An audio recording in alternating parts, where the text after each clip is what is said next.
Okay, welcome to Umoja 2 TV. We're here. We're going live for the first time in a long time here on YouTube. And today we wanted to talk about a couple interesting things that me and Coach were discussing. But Coach, before we about the high school Final Four teams that we think that would be, it's a fantasy type of thing because obviously high school basketball is over right now. So we're just gonna just play with this for a little bit, and we want some participation from the audience if we have any. If we don't have any participation, Coach, it's gonna be me and you going at it. I know you don't want that work, but I know you need some. I know you need audience participation to help save you a little bit. You know what I mean? So it's not a good sign right now. We got one person watching. Yeah, I tell you Not a like good this. sign for you. Yeah, I tell you like this, man. You already done lost talking about something you want that work. Today we say you want that smoke. We ain't got nothing to do no work. You want that Ah, smoke. You know what I mean? So already it's 0-1 already. I'm just letting you know. So you sure you all want I to know war? is Quit while you ahead. all I know is all I know is work ethic, hard work. You know what I mean? That's what I do. I don't deal with smoke. Okay, I don't deal with none of that. All right, I deal with work. Well, Put in that yeah, I work. know. That's what I I do. That's what know. I I deal know. with. All right. I So know. I I hope know. I'll be ready to put that work in. You know what I mean? Yeah, You can smoke I all you want. You understand. can smoke like you smoke all you want. But all right, but go ahead. Go ahead. No, I'm saying fire comes before the smoke. So you know what I'm saying? I bring the flames. So I flame Oh, everything oh. moving, everything in my path just get flamed out, and then you see nothing but smoke. And that's why people be like, "You don't want this smoke. If you knew what the flame looked like, you wouldn't want this smoke." All right, touche. Good comeback there. Now, before we get into this whole high school thing, we got CKH coach, and he's from Syracuse watching us. I think that's the 315 area code up there. That's where your boy from Baldwinsville's from. That Oh, area okay. code. All right, Yo, Syracuse. Yeah, go yo. ahead, Well, coach. listen. I'm sorry. What we want to say to CKH is that we offered earlier on for people to put their email address in the promo that we sent out, and that you could come on. So if you want to like come on, you could put your email. Um, we can find a way. You can put it in the comments or whatever. We get your email. We'll try to work to send you the link and work to get you on. We still working with this, as Coach said, going live. You know what I'm saying? Been in a while when technology is surpassing us and stuff like that. So we're working on it. However, if you definitely want to be a part of it, we can work a way to get you in there. Yes, sir. I'm going to check the email now and see if we got anybody for Umos 2 TV channel that sent anything in. And right now, I don't see any. I'm just gonna leave this open. All right, coach. Now, before we get started, yes, he said yes. It is a 315 area code. Before we get started, coach, I want to throw a curveball at you real quick before we get going. Now, I know you don't watch the NBA. I know you're not into it. You know what I mean? You don't really know what's going on, what's happening in that type of professional environment right now. All right. Don't go But I crazy. heard something interesting today. Listen to the radio, okay? And Trevor Ariza, coach, has been traded 11 times. That's a record for a player in the NBA. Now, can you tell me of a player of any era, because I know, you haven't watched in the last probably 10, 15 Oh years, my all right? goodness. So you have to go back to like 79, 83, 89, 92. You have to go back there. But can you tell me a player who has gotten traded in the NBA as much as him and has been, I think Trevor Ariza was probably one of the most effective journeymen ever as far as Yes. his game, man. His defense, I mean, his jump shot could be a little better. Like like you do, you don't watch it that much, so you kind of, I don't watch it that much as lately because you rubbed off on me. You know what I mean? So you negatively affected my NBA watching. You know what I mean? Dealing with you, I can't have nobody to talk to about the NBA because you don't watch the game. But back to my story, back to my thing. Now, could you think of a journeyman that had at least 5 teams? I go with there. I don't want to hear. Oh, this guy had 2 teams, 3 teams. Give me at least five. A guy who went 5 teams, who played on 5 teams, who's a journeyman, and really that was effective. Talk to me. Do I have time to Google? No, what? Next time I have the Jeopardy music for you. I'm gonna have that for you. Oh man, You know let what me I mean? see. No, let But me see for real. Let me see. somebody's at the tip of my Yeah. freaking tongue who was just like had mad mileage on him, far as teams. Vince Carter comes to mind, but I wasn't thinking about him though. I know you're not thinking of Vince Carter in that round, but he probably got about 5 under his belt though. So yeah. And to tell you the truth, Coach, I didn't do any research. I saw that. I mean, I heard that, and I said, let me ask Coach about that one, just to throw it out, there. You know, and this is how we do, Coach. We know how we do. We just throw our stuff. We don't prepare for none of our games. We go right from the cuff. So that's I'm just giving it to you. I know. I'm just saying with the journeyman thing, though, the thing with that is that usually journeymen are not players of a whole lot of notoriety. You know what I'm saying? They're usually not just star players that take that many trips. Right. So there a lot of times they're players that's kind of like radar, Right, those are like yourself. You're like the novice type of fan. You're not the fan that really enjoys getting into the NBA and really learning all about the NBA.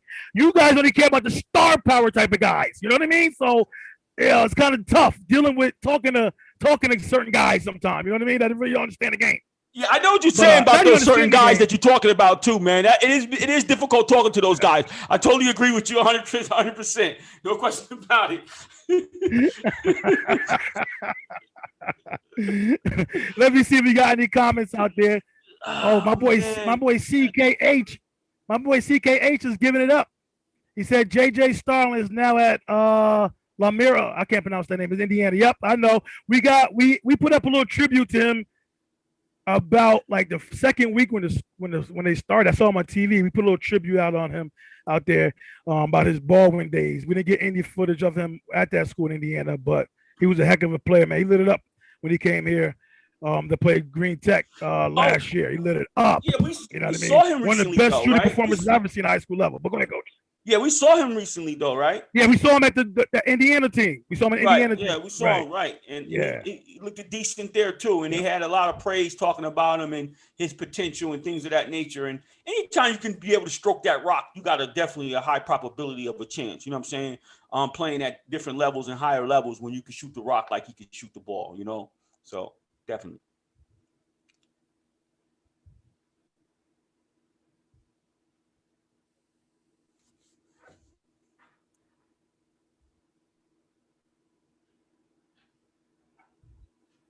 All right, Coach.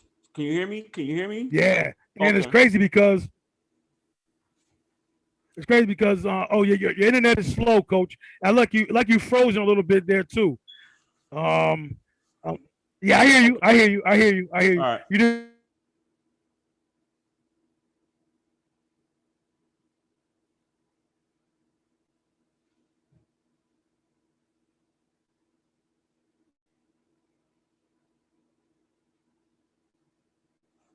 You got to unmute yourself.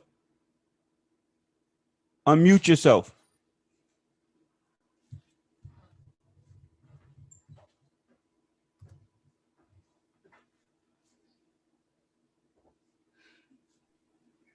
Yeah, you froze again. You there? Yeah, go ahead. All right. So let's get into we missed all that good stuff you were saying about JJ Starling. We missed all of it. Yeah, I was late paying my. Do you hear me, Coach? Yeah, I can hear you. I was late paying my bill, so that's what we're dealing with. You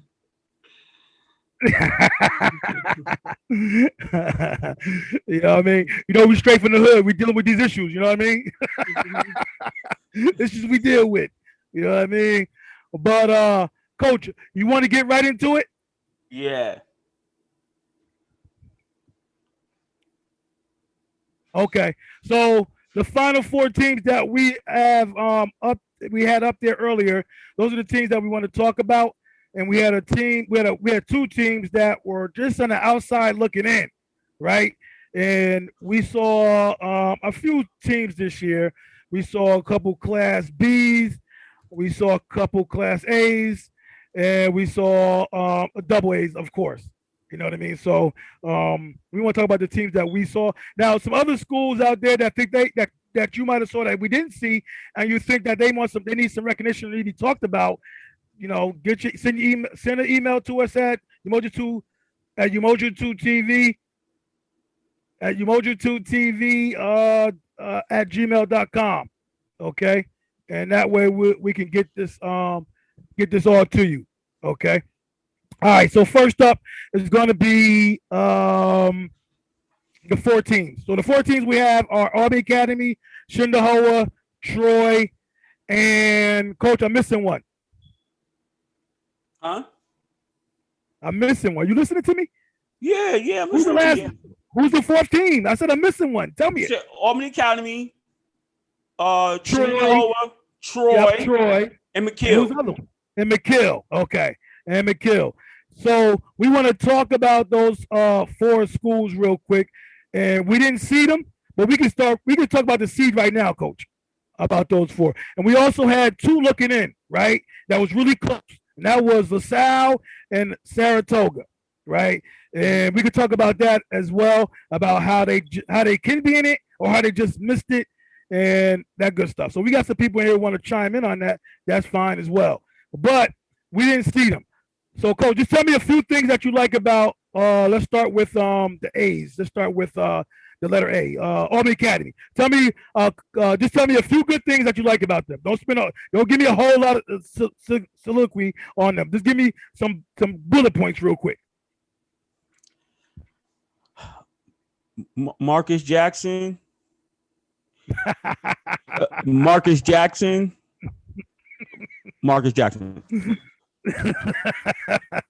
That's it. You said be brief. Okay. I'll be changing. Okay, expound on it just a little bit more. Give me a little, flower it up, color it up a little bit for me. All right, so Albany Academy, well-coached team over there by Hall of Fame coach Brian Fuccio, always doing a terrific job. So, they're going to play well, going to play discipline. Marcus Jackson packs a powerful punch. He probably was averaging somewhere 38, probably close to low 40s potentially this year. I wouldn't be surprised if that was the case. Then you have Preston over there. He's lighting it up. Smooth lefty, strokes from the outside. Yeah, Gable strokes from the outside, does his thing. You have some other players. Chandler over there, hard worker, gives them a little bit of stuff off the bench. Then you got Keyshawn Miller, young freshman phenom. So I just like what they do over there. Keep up tempo attack. You saw more of a two-headed monster, but yeah, that's what Academy brought to the table this year. Unlike a little bit where they had a lot of offense that could spread out a little bit, this year was mostly a two-headed monster by those guys with other people chipping in. Okay. All right, good. And CKH asked about, do we know about the Brown kid, Rob Brown's brother? Have you heard of Rob Brown from me? Oh, have you heard of Rob Brown? I thought you were talking about his brother Royal. Yes, he played Army Academy. He went to prep school. So I believe he got a Division I scholarship somewhere. He should have been playing this year. I'm not sure where he went after that, after the prep school. And we should be up on that, but I didn't really get much. He doesn't follow us on social media, so I don't know too much what's going on with him. Coach, the next, and he said, who else? Basically, Graber as well. Yep, him and Graber as well. Yep, he mentioned it. CKH is on it, Coach. He's from the 315, but he knows what's going on the 518. We gotta give him his props. Word. That's what's up. Okay. Hey, CKH, man, you need to come on. Email your email stuff to Umoja2TV at gmail.com so you can come on in. All right. You might be more knowledgeable than the people from this area, actually. All right. Now, Coach, the next team. So we got letter A. Let's go with McKill. Talk to me about McKill. M. Talk to me about McKill. Oh, man. You're going to have to help me with McKill a little bit, to be honest with you. Okay. You got Alex Barnhill. I know who got Alex Barnhill. I'm thinking about the sharpshooters. The sharpshooter. Well, darn it. Yeah. You got me messed up with that one.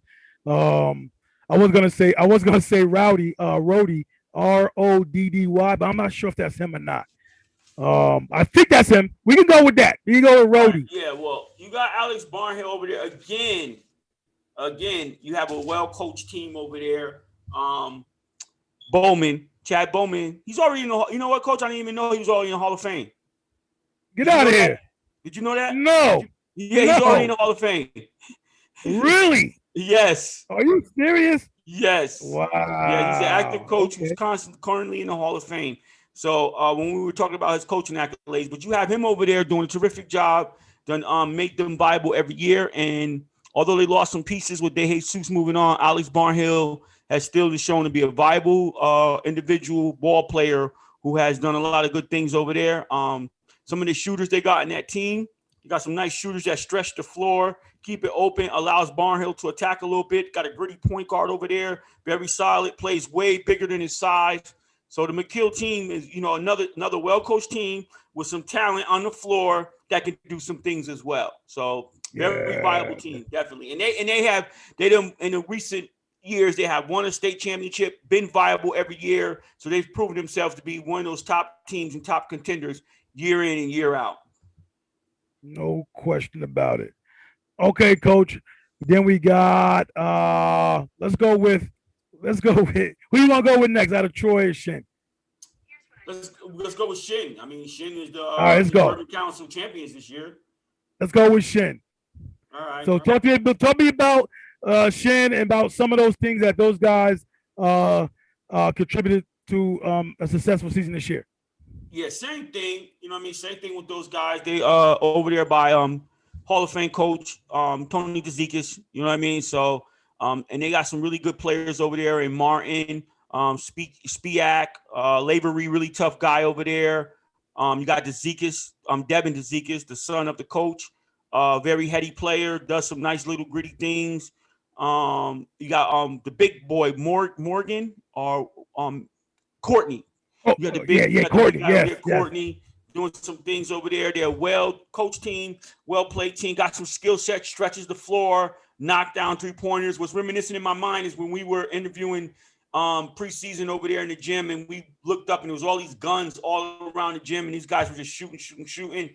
Paramount to what Shin and Umoja does, man. 3-point shooting team, stretch the floor, but can also do it on the inside as well. All right, we got Troy, Coach. The round out that top four. Let me hear it.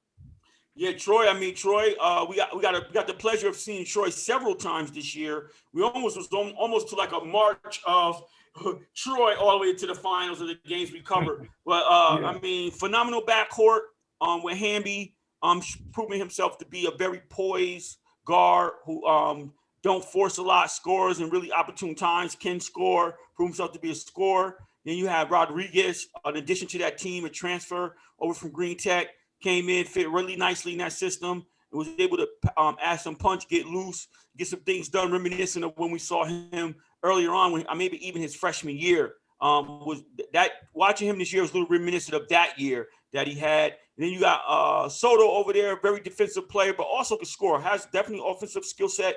Big man Shamdu Caldwell in the middle, man in the post. Defensive team, Hurley, another guy will be eventually, if not, will be in the Hall of Fame as a coach. Also well-coached team, played very well right down to the end. Very competitive team. No doubt. Okay, CK wrote in the comments that he thinks that Rob Brown might be at Niagara, but he's not sure. And he can't come on because he doesn't have Zoom. Just download it real quick. It don't take that much. It's not that hard. And does Barnhill have any offers? I don't know about offers, but I know he got a lot of interest. And I know one of the interests that he has is from Monmouth. I do know that. So look for him to be there. And who will take over for DeZekis? We're not sure about Troy. Shin is a little different beast over there, man. We don't.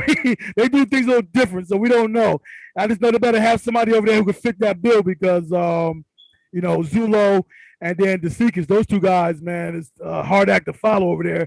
And whoever gonna take that job better have balls of steel. I know that.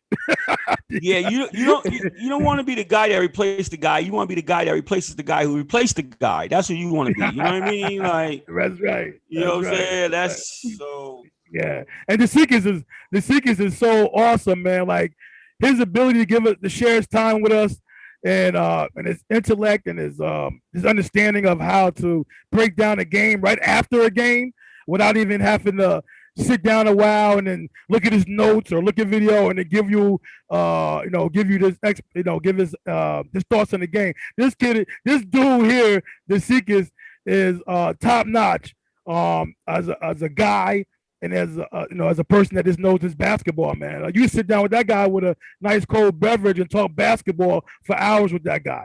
I mean, it's not even close here. You know what I mean? So, yeah, I like how he supports his players, but he also demands a lot from his players. He's willing to put it on the kids, but he's gonna put it on himself first to make sure that those kids are going in the right direction. That's why I appreciate him so much. And a guy of his stature, coach, to give us this time like he did. I can't say enough. You know what I mean? Like, for real. Like, the dude was just awesome. Yeah, absolutely, absolutely. I concur. Yeah. Let me see here. Yeah. If he's and SUNY Albany just got a new coach too, so that might stir things up over there a little bit. Maybe that coach might start looking a little heavier at the local talent. So we hope that he comes in and do some great things here and get some talent from upstate and get it popping. You know what I mean? Get some more fans up in that gym. If you get it popping too hard, coach, they might have to move Siena out of the TU center and put Albany in here. You know what I mean? But it's what it is. Last time I checked, that's not like a move out. That's Siena's like home court. Like, I don't understand. Exactly. What I'm saying is they might move them out, put them back in the arc, and then put the Danes in there. I'm confused. But anyway, I just told you what it was. I just told you the scenario. If you don't want to listen, that's what I do. All right. All right. Now you got another question, Coach. King Rice is the head coach at Monmouth, a dude from Binghamton. Yes, indeed. I remember King Rice came down to Schenectady Central Park and gave a 1 day clinic down there. I was one of the guys down there in that clinic when he was there. He's not that much older than me, but he's about 4. I think he left when Lulu and them guys left. You know what I mean? So he's about 4 or 5 years old. He was around there. But I remember watching him at North Carolina. Yeah, go ahead, Coach. I remember watching him at North Carolina. So. Yeah, you breaking up, Coach. Yeah, I remember at North Carolina too. He did some good things there. Does Rodriguez and Hamby come back for Troy next year? Rodriguez does not come back next year, but Hamby does. Rodriguez is a senior. He's done.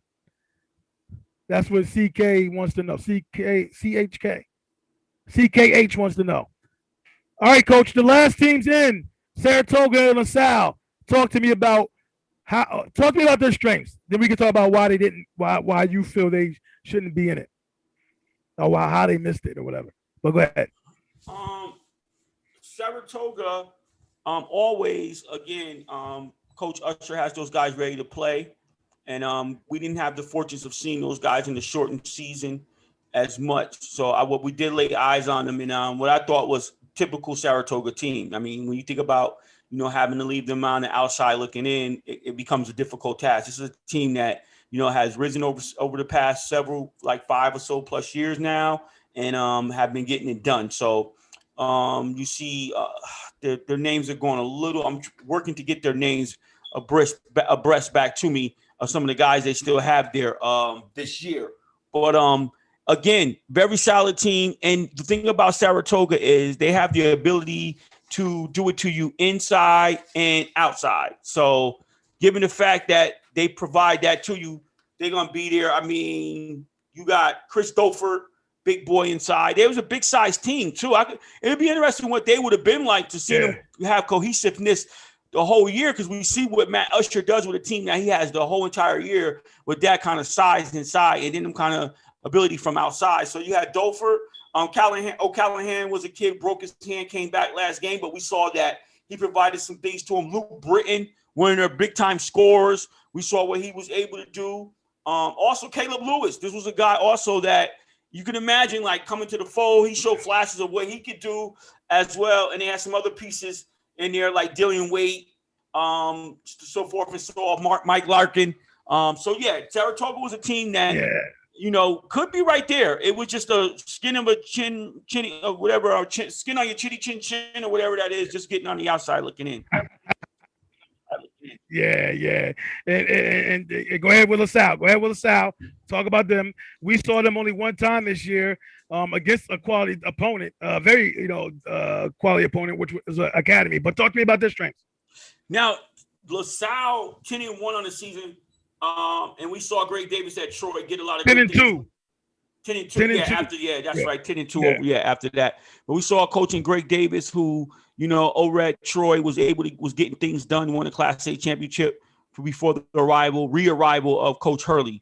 So that LaSalle team, to be honest with you, that's what makes it really hard pressed for me to keep them on the outside looking in, because with all of these guys, you could kind of throw up in a hat and throw it out and pick two teams. And if you pick a neutral site, anybody can lose at any given night, to be honest with you. So given what LaSalle has really inside and outside, and have all the components and the parts to be able to compete, with a Jemiah Evans and big boy inside, Luke Gabriel Riley. We saw what he did in that Academy game. He just keeps coming on and on. He shows intensity. And Shamari Green, kiddo that shows some silky smoothness over there. So they had some things over there too that was impressive as well, that I saw that LaSalle is a team that really makes me scratch my head like, yo, you keeping LaSalle. You got Deshaun Wallace. He was another one that was able to do some things. Adam Myers.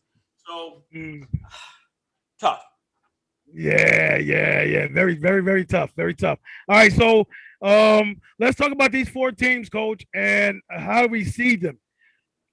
How do we go about that? I mean, it's tough, but we only can go by record. We only can go by maybe margin of victory, win-loss record and margin of victory. That's the only thing we can go by right now. And we got an eye test. So we got those three things we can go on. And as far as the eye test right now is a toss-up between Shin and Academy, who gets the number one seed. Yo, don't hold on. Don't ask me what my number one seed is and then minimize it down and tell me I'm only picking between two teams. Like, what are we doing here? Is it four teams that we choosing from, or is it two teams that we choosing from?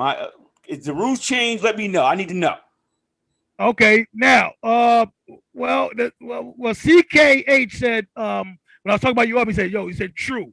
So he basically understands he respects my knowledge on this area of basketball, college, pro, whatever, high school, whatever. You know what I mean? The 315 or the 518. You know what I mean? So he said that this guy's from Massachusetts. He's a Massachusetts guy, right? And he gets some local talent from there and from UMass. So it might be a good thing for them. He said who returns for Saratoga and LaSalle. We'll get to that a little later. On a side note, how did Green Tech get Trevor Gifford, who was a 1,000-point scorer as a sophomore at Mayfield, New Gurlin, and played at Squire in Ohio? I didn't know that. Same school LaMelo. Yep, the same school LaMelo played at. Yeah, I didn't know he played there. Wow. He said, how did they get him? I don't know. Green Tech is a charter school. They can recruit from 1,000 miles away. I know that. So I don't think there's no limit to how far they can reach to get players. And plus the school too offers some stuff that a lot of other schools don't offer. You know what I mean? So got the uniforms. You got single sex. All male students. I mean, it's a lot right there, man. That a lot of parents are looking for, man. They're looking for that to keep these kids, keep their child focused. Maybe that might be the best way, with the uniforms and with the being single sex, all boys. A lot less distractions. Other than that, your guess is as good as mine. No, I mean the other piece of it though is that sometimes kids want to play against better level of competition. They want to challenge themselves more. So you may see a kid who plays in a C division or a D division and says, you know what, Green Tech is. I don't have to do a lot of up, Coach. You breaking up. Okay. Let me just give it a moment then. Yeah. So a lot of times they don't have to deal with a lot of loopholes to play against better competition. You break it up again. That. So can you hear me now?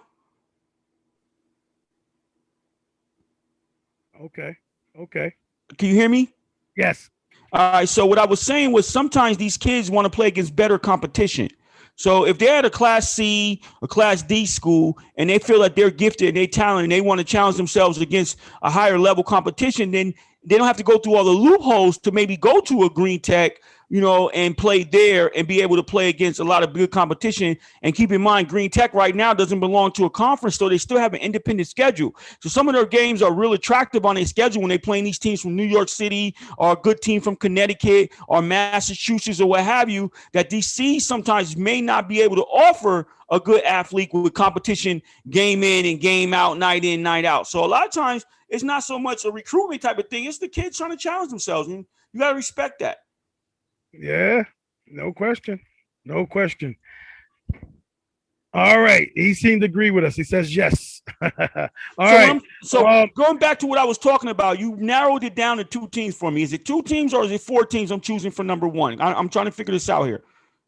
Okay. I was trying to give you an out, but you can take it. Go ahead. Choose from your 4 teams. Go. Never take an out from you. Just remember that. Anyhow, let me just say this. So out of all the teams with Troy, McKill, Academy, and Shin, I would have to say my number 1 team out of those 4, I would have to go with drum roll. No, it's a poor drum roll, but I would have to go with, and it's probably odd, the Plainsmen of Shenandoah would be my number 1 team out of those 4 in the area. What? So you basically took my advice. All right. So wow. All right. So I think that's a tough one for me, right? Yeah, because you better be careful because if you don't choose right, woo, the hammer is coming down. That's a tough one, man, because Shin is well coached. Their players play hard. They run through a brick wall for the Seekers. They play like they knew that was coach's last game. They played like that. You know what I mean? So it was just a sight to see for them guys. They're hard out, man. I just can't count them out. And the way that Coach Seekers his adjustments it's just fun watching the game from the player standpoint, how the players play, make shots, catch the ball, jab step properly, do all the right things, play strong defense, and then watch the Seekers, how he switches up his defense, and how he calls certain plays out of bounds. Just watching him and how he manipulate things and how he makes adjustments is just fun to watch. You got players that listen and do and play very well, and you got a coach here that really mixes things up. You know what I mean? To try to get his team a victory is just so nice to see. You know what I mean? It's not boring to watch the Seekers coach team play a game.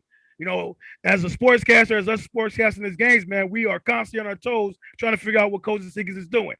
But with that being said, said a lot. I tend to agree with you. I gotta say, Shin is probably number 1. I would give them number 1B. I'm going with Fushio. Hold on. I just want to be sure here because all the stuff that you said right there, you kind of presume like no other coach in that realm does those things. So I said number 1. I said number 1. I said number 1B. B. So that must be a number 1A, right? It must be a number 1A, right? B denotes second, just for the record. All right, so I'm gonna go with Army Academy coach with the number 1 seed, just because how hard Coach Fushio coaches his team, how hard he coaches and stays on the referees. All right, how hard his players play, like Jackson, who's a straight bully out there. He's gonna just wear your defense down. All right, and how well that Graber jump shot has gotten over the years. And now that he puts the ball to the floor and he attempts to go to the basket. All right. So it's going to be hard to game plan against a guy like that who can up fake you, maybe 1 dribble pull up, maybe 2 or 3 dribbles right to the basket. Okay. So he's a guy that can possibly put up 43 points on you in a game, which he did this season. All right, he can knock down 8 threes in a game. All right, that's been done. So you got to respect him. The only thing I have against that though, against the Seekers coach team, I can see that being null and void because he's not going to allow a strong right-handed player in Jackson just to continue to go right-handed and kill him. I think he's going to do something, either triangle two, boxing one, or he's going to have his players just play him strong left and strong right, and no, play him to his left hand and just have him kill him that way. If Jackson is faking anybody out and his left hand is really as strong, we're gonna have to find out that night. That's how the Zeke is gonna approach that. We're gonna find out that night if that left hand is really that strong. And if it's that strong and you get it done, then caps off to you. So that's what I'm seeing from a Zeke team. But like I said, Coach Hurley will find a way to get it done. And even the guys like who was it? I want to say O'Hara. I'm not sure. Even that one shot that in that game was kind of not. It was kind of like in a tussle a little bit in that game against LaSalle. Jackson threw him the ball at the foul line extended area. He turned around and shot a jump shot. If that shot did not go in, I think the confidence of a Greg Davis team probably would have been more harder playing Jackson, probably a triangle two or boxing one or something like that, because that just would have killed that kid confidence and everybody around him confidence. Jackson probably said to himself, "I'm not passing nobody the ball except for Graber." You know what I mean? Or Keyshawn. You know what I mean? So him making that shot kind of loosened things up. Everybody took a sign of relief. We got more than just these two guys scoring and Keyshawn scoring. We got another guy who could put in 3, 4, 5, 6 points, and that's all we really need from a guy with strong rebounding. You know what I mean? And you got that kid on academy too, coach. I think he's a football player. He's going to Yale, or a wrestler, not wrestler, but coach. He's going to Yale on a scholarship. Coach, he was a strong rebounder. I think his name was Chris Johnson. He was a strong rebounder for academy, and yes, he was a strong rebounder, coach. And you need somebody like that to battle with the shin, because shin goes hard to the glass. Like, you remember Lavery? Lavery was a tough kid, man. You know what I mean? He's ready to mix it up in there with Shamdu Cardwell. You know what I mean? So you got somebody that can counteract that in Johnson. And you know Jackson gonna bring it. He's gonna bring it to your chest. You want it how you want it, I'll give it to you. So this straight up bulliness, I think Academy has that edge. All right. You want to rebut that, or you want to go somewhere else? No, I mean, I think the same thing. I don't think that you're gonna have to find a different way to beat Tony DeZiekis. We saw Albany Academy twice, and we saw where Jackson did a lot of and it wasn't total bully. I mean, I want to just say bully because he's how can I say this? He went to the foul line over 10 times that game. Most of his foul contact. He's crafty. He's very crafty. So he knows how to get into the seams, into the zones. And once he's getting there, he's a strong kid that brings a lot of veracity and a lot of ferociousness. He's a guy like a Russell Westbrook mentality where it's hard to officiate him because he draws a lot of contact. So we saw him against Shelmont. Coach Luciani elected to kind of try to mix zone man and man, didn't do anything crazy special, run two guys at him, so forth, so on. And we saw him go off for 40 plus. I wouldn't see him again game, but pretty much probably the same thing. He went off for 49. So we can speculate it's probably much of the same. Against LaSalle, he went off for 40. He didn't get 40. He didn't get 40 against Shelmont. He got like 32 or 29. Something around okay, there. So yeah, all right. Yeah. But the game was respect Shelmont. Respect Shelmont, okay? Yeah, the game was kind of well in hand too. So at the end of the game, he started hooking up his players. He started hooking up his teammates after it was a foregone conclusion. So he was well. Respect the game though. If that game would have remained competitive, he would have been definitely on his way to 40. Against LaSalle, same thing. Now, I thought that Coach Davies could have did a couple things differently. He made adjustments in the latter part of the game where he brought Jemiah Evans in, made Jackson have to think about trying to shoot over a high hand, 6'7", them long arms. And then you saw the Green and him started to play him to his left a lot more. But that was in the latter part of the game where he already got his rhythm, he already got his comfortability, and other people got comfortable too. I presume that in a Shenandoah type of team, led by Tony DeZiekis, he's not going to allow you to beat him in that fashion. You're going to, like you just said, he's going to have to do something different earlier on in the game. He's going to give you different looks. He's going to make you think. You're going to have to stay on your toes. There's going to be a lot of counter strategies that you could do. Now, having said that, yes, Coach Fuccio is a guy, is very well, as much as I give accolades to Tony DeZickis about being an in-game strategist, I have to definitely concur that Brian Fuccio, Coach Fuccio, is an in-game strategist as well. So it would have been a nice little play of chess. However, given the fact that Shin and Nahoa is, I would say, pound for pound and man for man, a better team per player, that's where I would give them the edge. I don't think you're just going to come in and let 2.5 guys just totally beat you. Maybe make it competitive, but don't get me wrong. I just feel Shin to pull it out. Not that 2.5 guys to take anything away from other guys around there that chip in could not get it done, because they have been against a real LaSalle competitive team. I just think that Shin overall, with what they bring to the table, having the inside and the outside, having mad players who can knock down the shot way more so than Academy. Yes. You know what I mean? I just think that, given that, I would have to give the edge to Shin as being number one team in that bracket. Yeah. And that's tough. I think Academy does have the edge if Shin is not having a good shooting night. I give him the edge there. But and that's possible because at this now we talk about how Tony makes things difficult for you, to be comfortable in your space. Coach Fuccio is not going to let Shin be comfortable. So, he's coming with a game plan too, to run these guys off the 3-point line, give them different looks, do different things, make them as comfortable as well. So, same thing here. Hey, we're going to try to take away some of your strengths as well and what you do. And both of those guys do a really good job of doing that. That's right. CKH says, does Marcus Jackson have some interest or offers? I haven't heard anything. I should have asked him when we interviewed him. I think we talked to him. I think you did. I think you did ask him the question. I think it was just an interest at this time.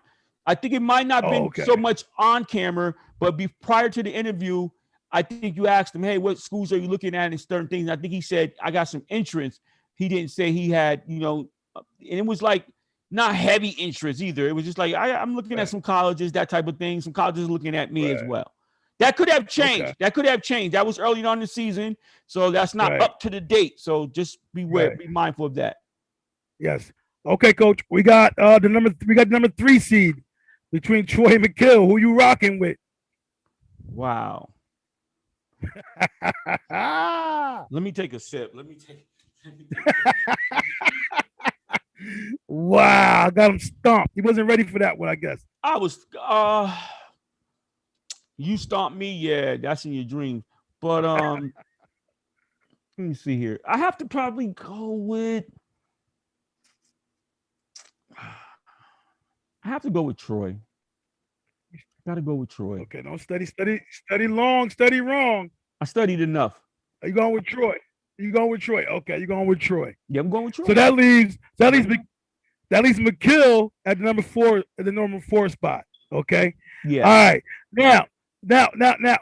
So we got number 1. Wait, hold up. Now we both got different number 1s. We got the same. I'm going with. You got who?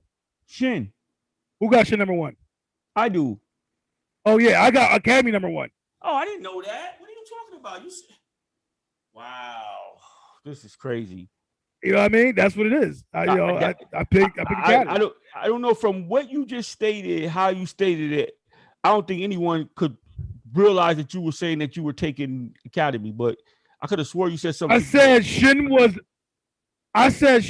was A-B, and I said Academy was A1. What else do you need? Yo, what else do you need? Give me a second. I'm about to pull this back up. I'm gonna rewind this and pull this back up. I'm going with McGill number 3. I'm going with Troy 4. Wow. Yeah. I like McGill's point guard. I know you're not really big on him, but I like the McGill's point guard, man. Solid point guard. He's willing to penetrate and dish. He finds people. He can score a little bit. And I think really it's probably really his coming out party as far as scoring this season. Man, I would like to see how he would have did in the full season. You know what I mean? I think especially with a little more work in the offseason this season, man, this kid could come back next year like, yo. where was this guy at? You know what I mean? This from a point guard perspective. Now he doesn't have Alex Barnhill with him next year, so that's going to be a little different. So you don't have that security blanket and Alex Barnhill. So him carrying the team next year, I don't know. But as far as this year, okay, this guy has done a solid job for that team from a point guard perspective. And he plays defense and he rebounds from a 5'8", 5'7" stature of a young man. Okay, he dives in the floor and lose balls. He's your floor. He's a typical floor general. All right, he represents leadership. I like that guy there a lot. All right, he doesn't take too many shots too. That's not his shot, and that's one thing I really appreciate about that young man. You know what I mean? You got Alex Barnhill, coach. We talked about him. We know he's all area, all this, all that. 6'6", can do it all. Right? He can shoot the jumper. Long arms, can cover a lot of space defensively. Get banging on you if you want to jump.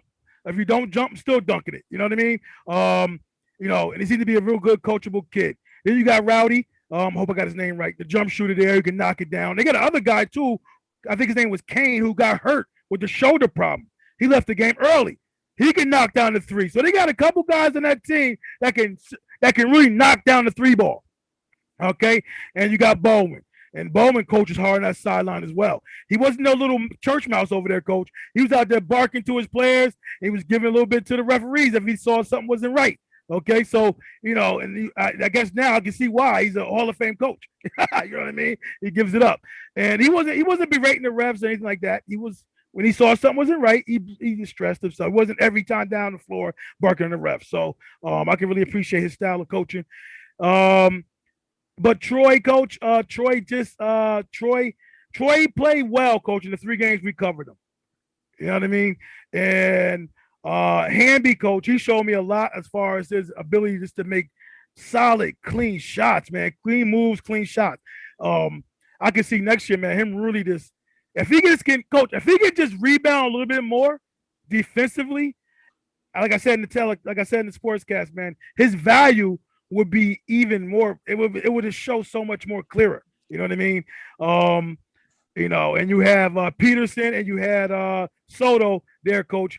2 tough guys, 2 football player guys that do the dirty work. Don't score a lot, but can score. And then you got Alex, the football player, Alex Wolf, coach. He who was determined later on in the season. His last 2 games, coach, that we saw, he was putting in work. He wasn't putting in smoke. He was putting in work. You know what I mean? So I can appreciate his play. And then you got Rodriguez, the transfer from Green Tech, coach, who just finds a way to get a bucket. You know what I mean? Finds a way to get a bucket. And we can't say enough. And I love Shamdu Caldwell, coach. I think their biggest issue right now is that they don't have the size to really to compete. Sustain them in long stretches. I mean, they got rebounded second chance opportunities by Shin, man, and Shin wasn't that much bigger than them at all. You know what I mean? So I have some concerns there with the boxing out issue, not finding a man, not clearing him out and all that stuff. And I think Hamby needs to be better from that position of rebounding from the guard spot. So to help out, and of course Rodriguez as well. There you go, coach. Yeah, a couple things there. First of all, I don't know why you said I'm not big on the guard from McKill. I never indicated that I wasn't big on him. That's first and foremost. You went back to that? I said all that. You go back to that. I have to correct some things here, put it in proper perspective. So I remember when I cited McKill, when we talked earlier on and you wanted me to go through the 4 teams, I specifically said they have a really tough guard. He's a gritty dude, does a lot, runs things, runs to him. So that's first and foremost. Secondly, when you put in work, right, and people see your body of work, that's why they don't want the smoke. So I just want to clarify that as well, all right, before we move on. Now, getting into the whole Troy and McKill, I just believe that looking at a Troy team, the difference is that I see what that game would come down to is defense. That would, I presume, all things are equal. They really don't separate themselves too much. I would give the edge athletic. Hold up, coach. Your boy CKH agrees with you. He said Troy they appear to be a deeper team. But go ahead, Coach. Go ahead, continue. Yeah. So Troy's an athletic. I think I would give them the edge in the You athletic freeze up. department. I think you So froze up there, Coach. okay, I'll freeze for a moment until things come back to life because I just need to be heard. Real talk. You're good. You're good. You ready? All right, cool. So, yeah, Troy's more athletic. Everything, all things considered, the coaches, Hurley, Hall of Fame, Bowman, current Hall of Famer, what have you. Both programs have shown a viable success over the years.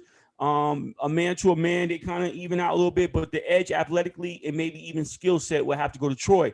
And defensively, the way Troy gets after it, I think they make the lives of those other guards who probably have a more difficult time creating a shot off the dribble. They make that tough. And then now you put a lot of pressure on Barnhill to have to do a lot. And can he do that? Possible. It's not without his realm to be able to do that. However, I think just given the wear down after a while, I think Troy eases out of there. It's not no runaway and hide. It's not no commanding. It's not no total control or anything like that. It's more or less like I think they escape with a victory, but it would be a hard fought one nonetheless. So you said, I'm sorry, I missed that last part. You saying they're a hard fought victory? Troy be a hard fought victory against who? McKill.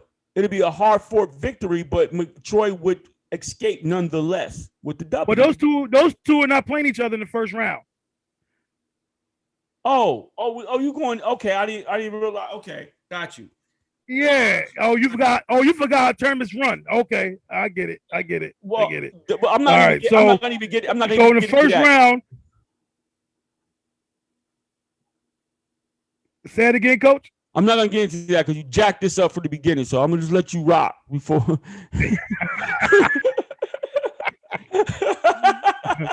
Okay, so you got Shin playing McKill first round. Yes. Okay. All right. And you got Academy playing Troy. Yes. First round. Yes. Okay. Who? So in that predicament there, Coach, we already talked about who gonna win, right? Or we don't know. No, we didn't talk about why. We didn't talk about why those first round matchups would be. Obviously you took Academy, I took Troy. I took Shin. So either way it goes, your bracket would have Academy playing Troy, and mine would have Shin playing McKill. So it kind of evens out that way anyway. Right. We'll both end up going for it at the end. So I just think that Shin would be able to. Yeah, I'm sorry. So you saying Chin don't have a? You saying McKill don't have a shot against Chin? That what you're saying? That what you're saying? If I pick Chin as my number one team, I'm obviously going to say that Shin will beat McKill in the first round matchup. By 30, 40, 50? What are we talking? Maybe 70.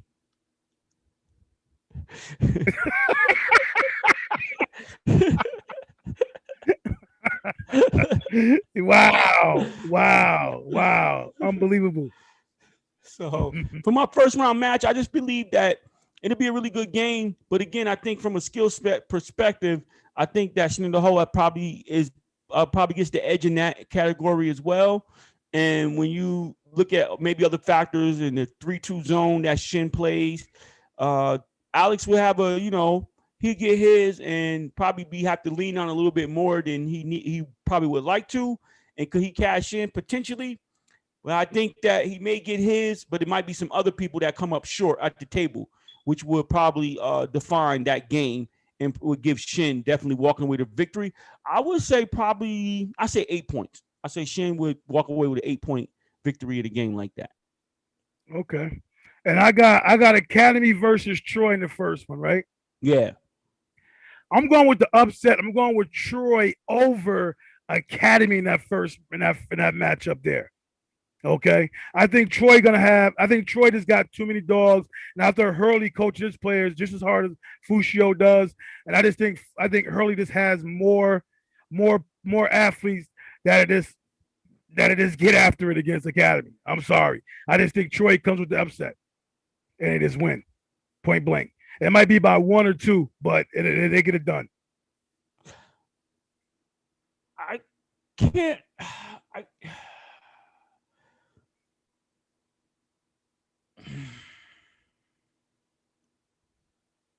That's tough.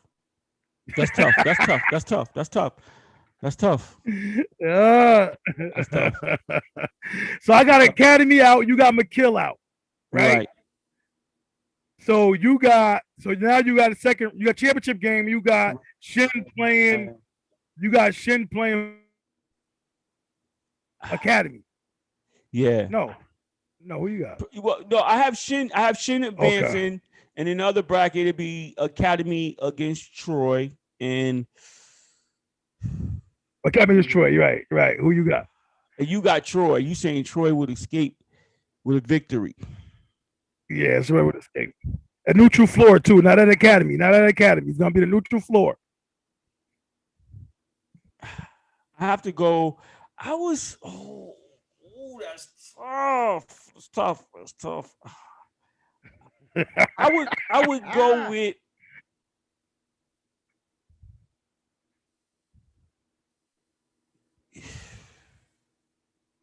Whoa. Wow, that's deep.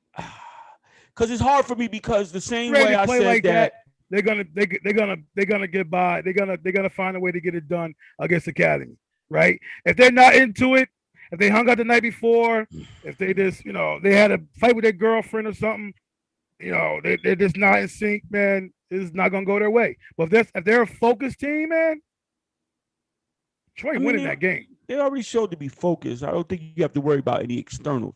I'm just thinking these are kids. These are kids. These are 17, 18-year-old kids. You always have to worry about that. I'm saying I just didn't see it. But anyway, what I'm saying is that it's reason why the same way I say to Zeke it'd be a tough time for him to allow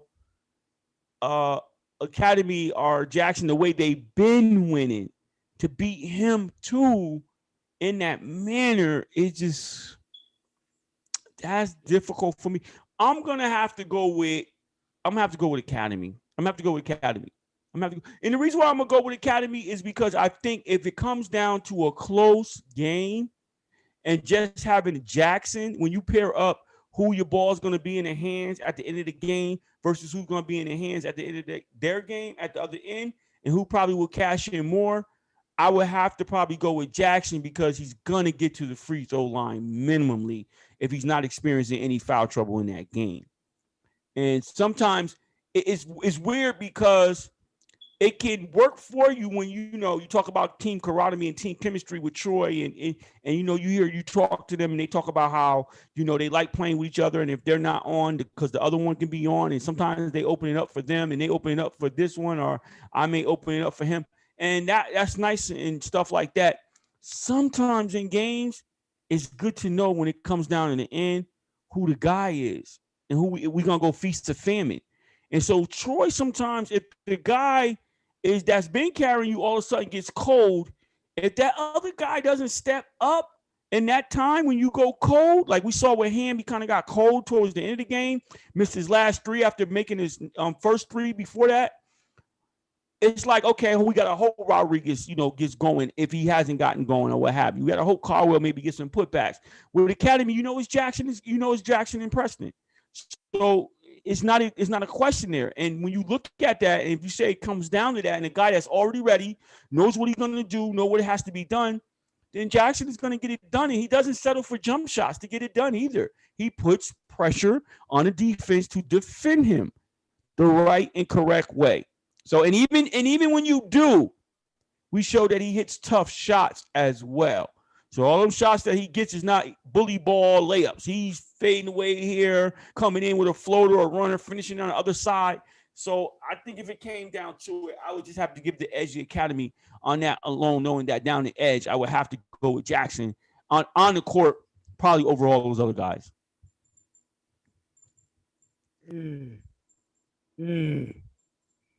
Okay. All right. So what my next game would be who? McKill versus Shin, right? Yeah. All right. McKill versus Shin. I'm going to give that to Shin because I think they got overall better shooting. and they got more. And Alex is probably the only one that probably can. He has to be able to do everything that game. I mean, he had to have he had to make sure he has energy drink because he gonna need some wings that game. He got to do a lot of stuff. He got to do a lot to carry that team. I don't think he's gonna be. I don't think he'd be able to carry that team against them because they both can shoot the ball. Shin had a relatively speaking, Shin didn't shoot the ball that particularly well against Troy. You know what I mean? Like I saw them guys shoot lights out. You know what I mean? And just to bring it back one time, Saratoga didn't shoot the ball pretty well against Troy either, and that's probably their biggest downfall against Troy in that semifinal game there. But back to them, I just don't see that. I don't see enough power. That's outside. I don't see enough of them.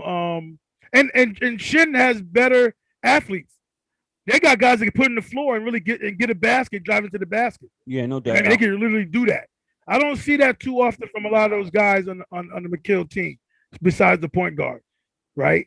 And his size might be null and void going to the basket because Shin plays very good defense, man.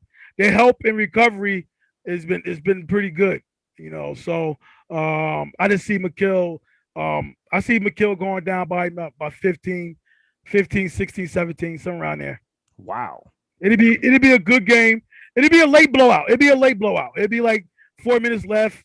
You know what I mean? They down 7 already. And then, you know, Andrew Martin will hit a big 3, splash, break their heart.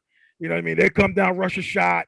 Then, you know, Courtney will find his way open in the end line down there and drive to the basket, score. You know what I mean? You know what I mean? Please spare us. And then it balloons. But go ahead. God. But you want to talk about my analysis, but go ahead. Spare us. Oh my God, this guy is giving us a hypothetical assumption of a game and then giving us play-by-play of how it's going to unfold. And then he throws in. I'm going to tell you what it is. He throws in a bad shot will be put up. I'm like, wow. I saw. McKill, that's how in tune I am into the high school sports. That's how in tune I am. I'm in tune that much. Okay. I take this stuff for real. Team. I'm just saying. I just saw a disciplined McKill team. I didn't see a team that forces and rush shots and do all that kind of stuff. Shouldn't make you undisciplined. I didn't. Shouldn't make you undisciplined. Well, I'm quite sure that Shin will make you undisciplined. Coach Bowman went up against some stiff competition that tried to make him, you know, undisciplined and uncomfortable, but he walked away with state championships and stuff like that. So I don't know. I'm just saying. I don't think he ever felt a DeSika Shin team though. I don't think he ever matched anything like that. I don't think he ever came against something like that. I'm sorry. When you go into latter rounds, you see stuff like that. There's some really good, tough competition out there in the A's, especially when you start going to the sectional playoffs and stuff like that. They won their state chip. They won their state chip. They won their state chip in the B's, I believe. Yo, did I don't think they won in the A's. I think they won their state chip in the B's. Yeah, they beat teams around here. I could be wrong. They play these teams. I could be wrong. They play teams around here that they beat and competes against Shin. So I don't get it. Like McKill competes against Troy. Like, you know what I mean? Like they compete against. Well, you act like Ferrari. You act like Ferrari doesn't play in the fact. Doesn't play a key fact. You said 15. People know each other. People know their play. I mean, come on. 15. I find it high press. That's what I'm saying. I'm gonna leave it there. I just 15 was a little bit hard pressed for me. I'm like, wow. I thought you was gonna say something like even 10, but I would still look at you kind of a little sideways. You said 15, 17, and this one is gonna miss a shot. He's gonna come down baseline. He's gonna do an up and under and knock it down. He's gonna dribble, penetrate, then kick to Martin. Martin's gonna knock the 3. They're gonna get up in the zone press. They're gonna get a steal, get a quick lay. I see all that. Yo, I won't disrespect McKill and Bowman, the head coach Bowman. I won't say 20. I'll just say 17. I'll stop there. Wow. Let's move on. All right. So the championship game, coach. You got it. You got Academy versus Shin, and I got Troy versus. Wait, I got Troy versus Shin, don't I? Yeah. You got a rematch exactly, from the Suburban Council. Wow, a rematch. That means Shin would have to. That means Shin would have to beat Troy 3 times in one season. Whoa, that's hard to do, Coach. That's hard to do. You know what?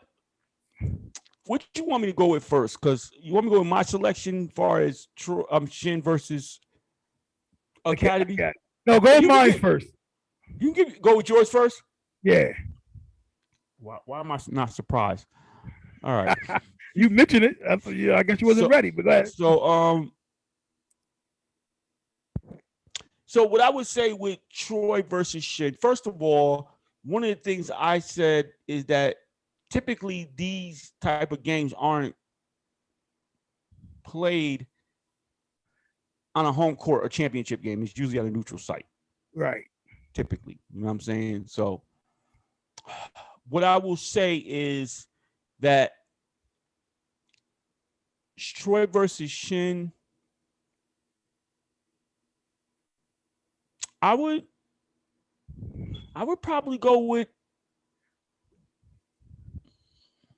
Now let me ask you this. Because this is I know we can't play Monday morning quarterback, right? So we can't play Monday morning quarterback. So we're talking in reference as after they're playing again after these games have been played. So this would be theoretically the third time, correct? Let's just keep it in. I want to keep this in perspective. Right. Okay, so wait. Say it again. We're establishing these games on the context of furthering the season. So even though Shin and Troy has already played, we're talking in addition to another additional game, correct? Right. Yeah. Okay. Right, cool. Right. Cool. I just want to make sure. So I would go with Troy because I would be if Hurley watched our sportscast and he shared our sportscast in the film room. Was not that he needs to, but if he just wanted to say, "Hey, listen, do you hear these guys? Do you hear these guys?" That type of thing. If you want to give them, you hear these guys?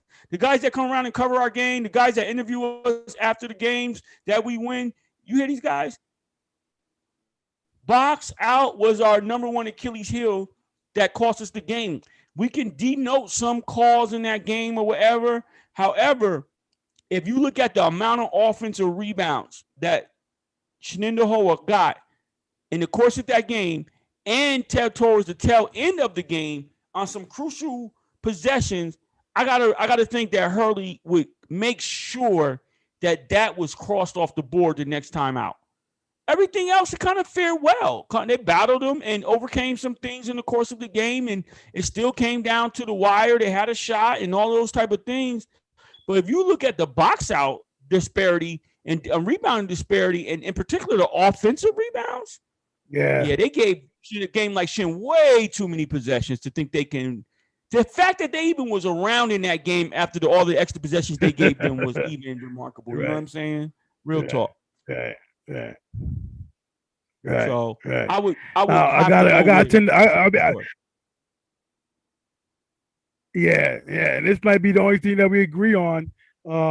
Here, I'm going with Troy as well. To bounce back in this one here, man. I think this is tough to beat three teams, to beat a team three times, man. And they lost by 7 the first time, and then the second time they lost by 2, 3. You know what I mean? So you know, this looks like all stars aligned to go in the favor of Troy in the third rematch. Now I got Troy winning the best of the rest tournament. Okay, but we can move on to yours now. You got Academy versus Shin. Woo! That would bring out the media there, Coach. That would bring out a lot of people to go watch that game. Talk to me. That's a fact. Yeah. And I'm gonna be honest. This goes down to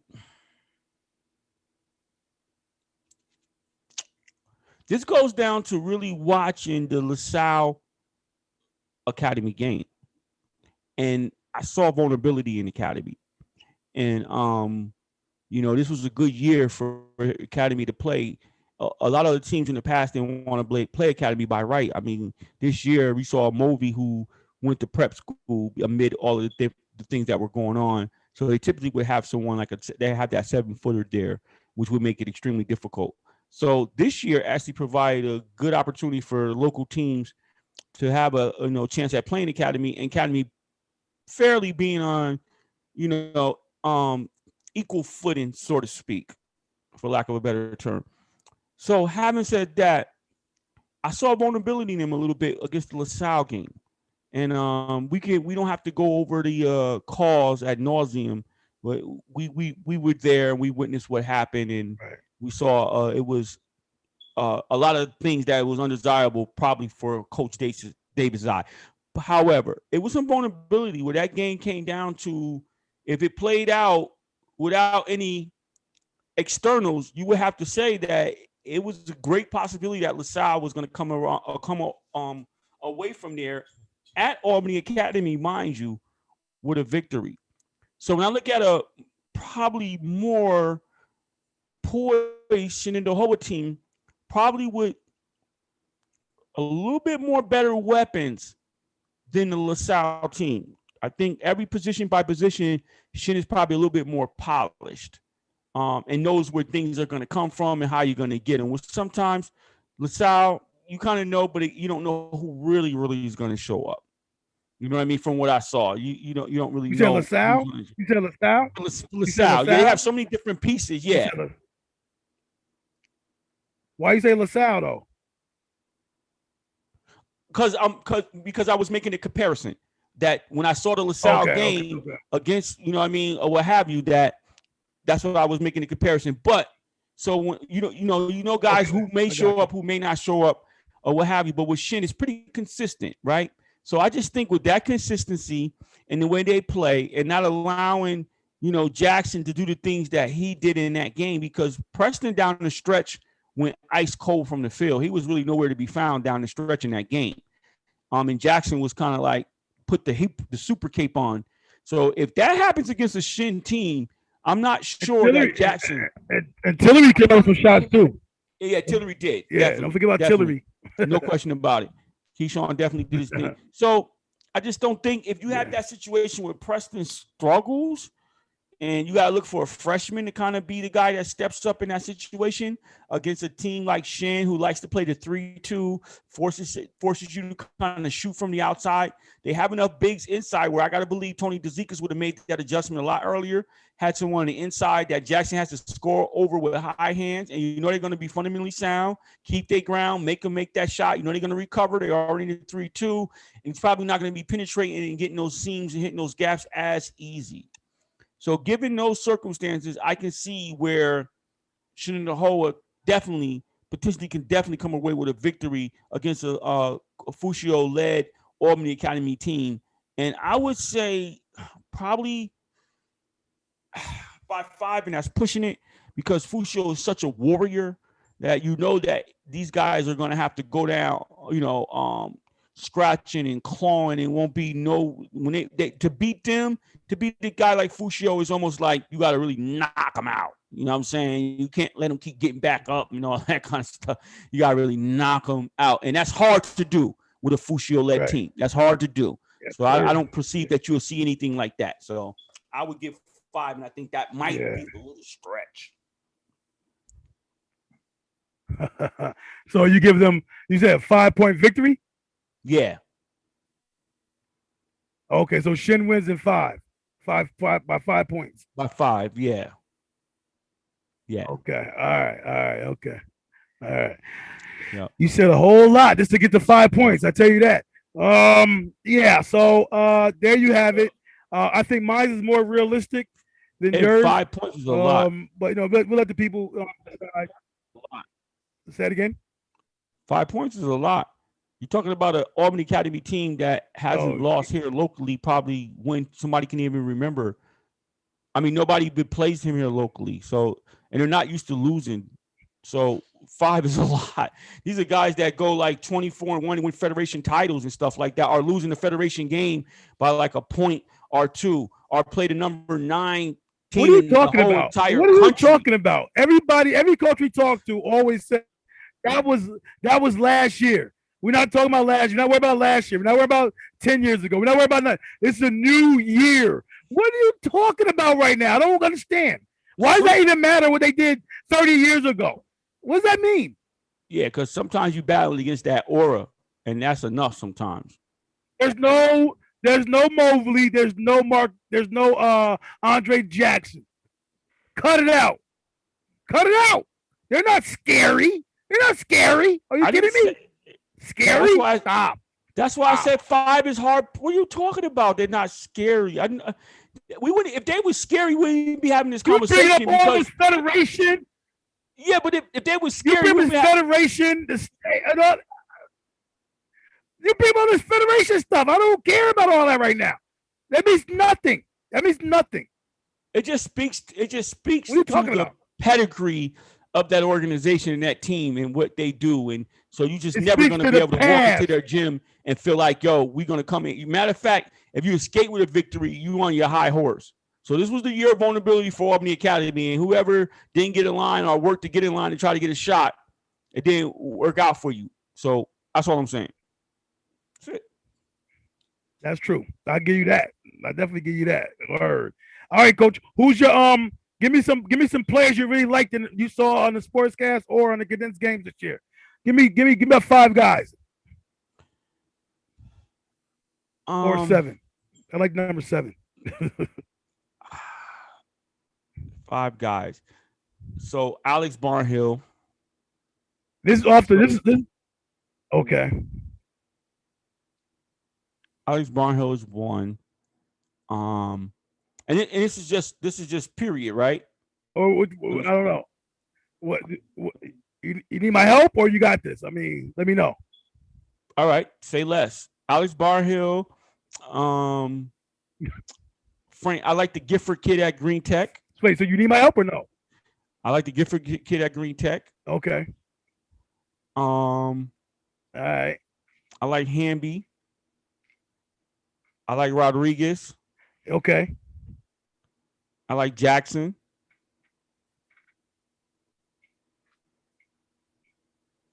That's 5. I said 7. Oh, you said 7. Okay. Yeah.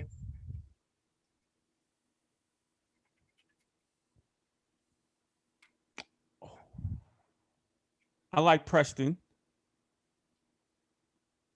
6. You got 2 from Academy. Okay. 2 for Academy. I got 2 for Troy, right? And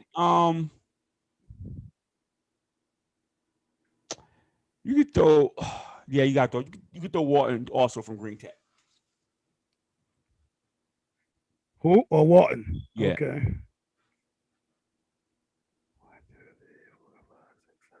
So you got Alex Preston. I'm missing somebody you said earlier. You got Alex Preston, Jackson, Guilford, Rodriguez, Hamby, Walton. I'm missing somebody you said.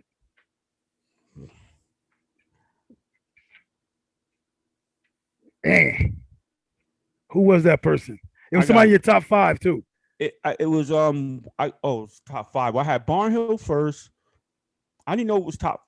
Anyway, I had Barnhill, Gifford from Green Tech. I had 2 from Green Tech. No, I said your top 5. I didn't say D-Tech 5. I said your 5 that you first mentioned. You know what I mean? No, I know it's no order. It's no order right now. All right. So I started off with Barnhill 1. Well, not 1, but Barnhill was the first choice. That's why I said top 5. You said go ahead. Hamby, Rodriguez, Jackson, Preston, Walton. Is that 7? You said Guilford. Yeah, that should be 7. Let's get you, huh? That should be 7. Yeah. It is. 1, 2, 3, 4, 5, 6. Yeah, you had 7 before. I just messed up. Okay. That's a good little it's a good little crew. You probably can win a lot of AAU tournaments with that crew right there.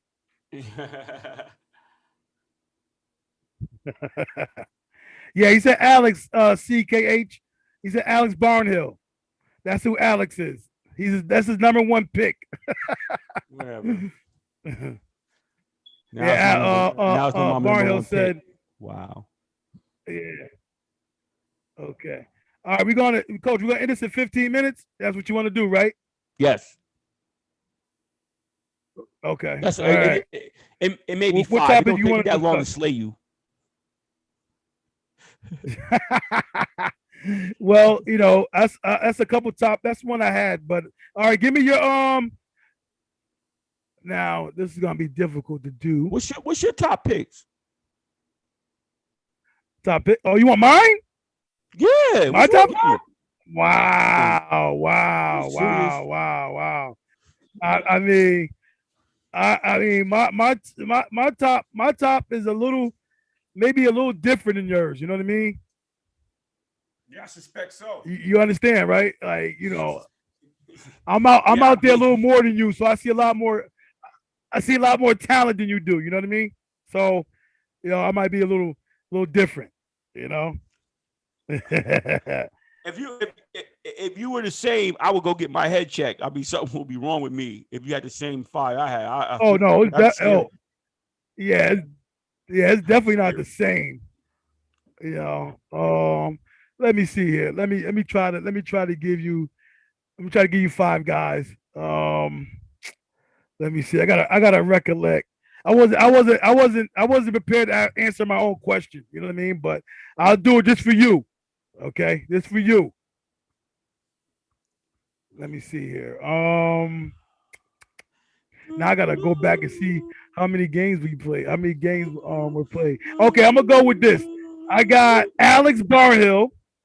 I got Marquise Hamby. I got Royal Brown from Cahoes. I got Courtney from Shin. And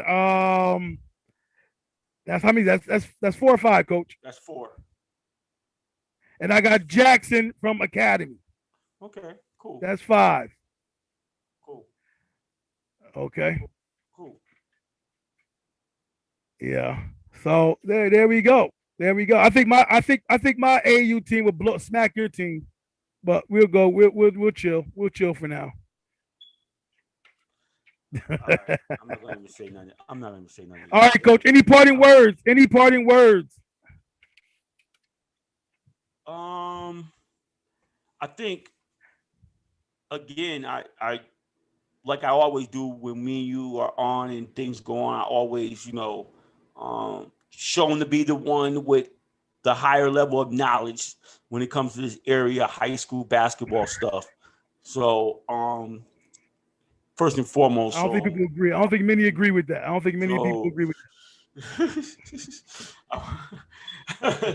so that. I don't think many agree with that. I thank you for tagging along. Appreciate you.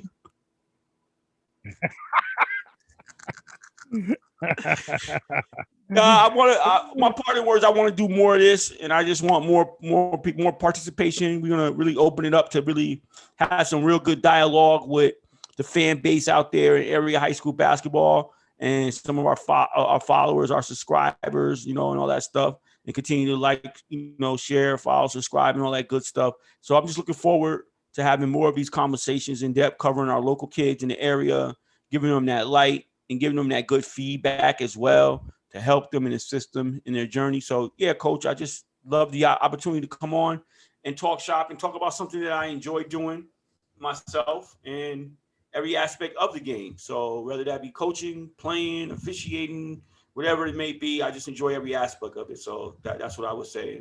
Thank you all for your support. Yo, shout out to CK. I mean C8, no, CKH937610, man, for being with us all this time, man. Like, special shout out to you, man. Appreciate the support and your contribution and the chat, man. For real. That was real talk. You kept us on our toes tonight. Um, Can I yeah, we say just love something what we do before what we that? do. Yeah, go ahead, coach. Yeah, go ahead, coach. What is CK, right? Yeah, Because CKH. Yeah. I just want to say, CKH. I want to say a special shout out to you, and I hope that you would join us again. My partner literally butchered your three initials, the whole sportscast. Like the whole sportscast, he literally could not get you. So don't hold that against him, okay? We appreciate you coming on. Yo, what's due? I butcher kids' name all sports season, all every sports cast. I butcher names. I'm just terrible with names. Now I'll get better with that. All right, coach. Now before we hang up though, coach, I got one last thing. Our prep school players that left the area. You got Movi out there. You got Coyle from Moby from Army Academy. You got Brendan Coyle from Colony. You got Michael Rogan from Saratoga. You got Jonathan Beagle from Hudson Falls. I'm probably missing some more, but what do you think, Coach? About this amount of talent that's been leaving the area this season due to COVID. Hope it's not a trend. No, I don't perceive that. I think that a lot of kids, some of them probably seen the handwriting on the wall a little earlier. Some of them probably seen it in the middle, and some probably seen in the latter. That we probably wasn't going to have either a season at all or a full season, and where they were ending up going was an opportunity because some states didn't totally close down. It would get provided them an opportunity to still participate, and like many of them was in like senior year type of status. So not wanting to see what just transpired with all the graduations was canceled, everything was canceled, everything was shutting down. It just looked very bleak. And all you kept hearing afterwards was, oh, we don't know. Oh, it might be this. So those guys took the leap in the opportunity, and I can see why you would do something as such. Try to work to give yourself an opportunity in your senior year to close out right, having a full season and being able to participate and make that memorable for you, and not potentially not playing the senior season at all. And so that's why I think that a lot of these guys made a decision, and I can respect that and understand it too as well.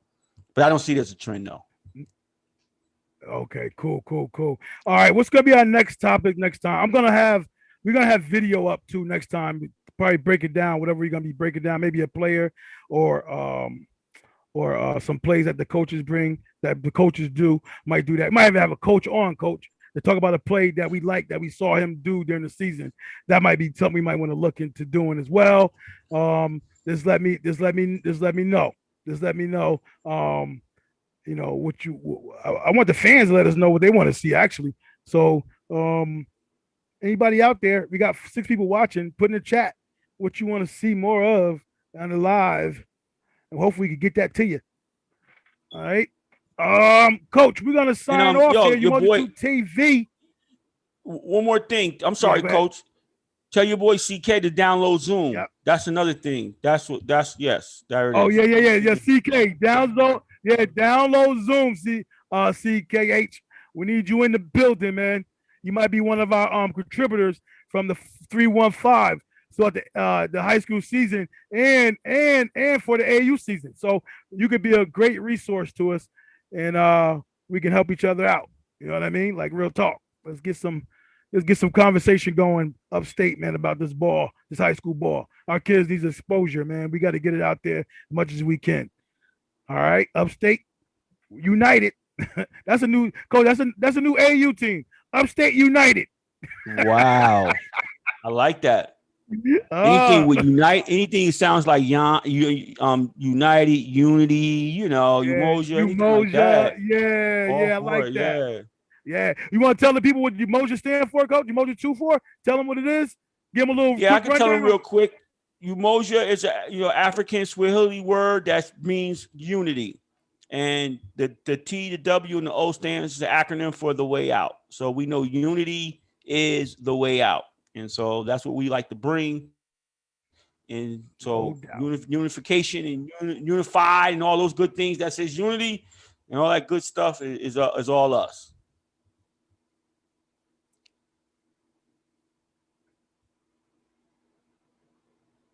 No doubt. Okay, Coach, we out of here. Umoja 2 TV. Peace.